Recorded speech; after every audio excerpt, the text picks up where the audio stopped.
বিদেশে যারা থাকে, ছেলেরা বাপ, তোমাদের বাপ যাদের বিদেশ থাকে, যে মহিলার স্বামী বিদেশ থাকে, সেই বেচারাকে একবার বলতে বলিয়েন যে তোমার একটা টাকা রোজগারের পিছনে কি পরিমাণ কষ্ট,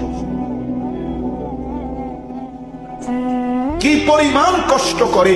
আমি নিজ চোখে দেখছি সৌদি আরবে বারবারই উমরা গেলে, তখন ওই বাংলাদেশি আমাদের ভাইরা অনেক দাওয়াত দেয় করে রুমে নেয়।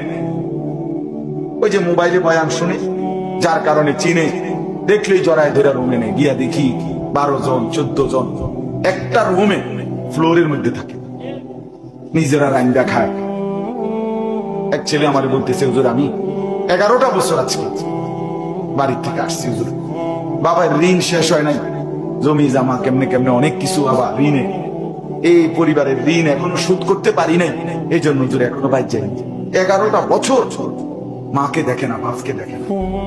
এরপরে ছেলেটা বলতে, হুজুর একটা 12 ঘন্টা ডিউটি করে, 12 ঘন্টা টানা ডিউটি করে এরপরে মনটা চায় রাস্তা ফুরে থাকে, ঘুমাইতে হয়, কিন্তু আবার নিজে গিয়া নিজের রান্না রাঁধতে হয়, জামা ধুইতে হয়, একটা ট্যাবলেট হইলে নিজেরটা নিজে খুললা খাইতে হয়। কে দিবে? মা কোথায় আছে? মা আছে এখানে, বাবা আছে, স্ত্রী আছে।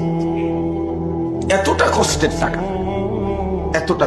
আমার এই অনেক ছেলে হুজুর কোন সময় একটা বার্গার, কোন সময় একটা ওই পোড়া মুরগি ওই একটা কিনা খাইয়ালাই, পানি গুদ্দুর খাইয়া ঘুমাইলাই, মনে করি যে কে রানবো টানবো, একটা ঝামেলা, কোগা টাকা কষ্ট করে জমাইয়া বাইক ফাড়াই, আর বাড়িতে এই কষ্টের জমানো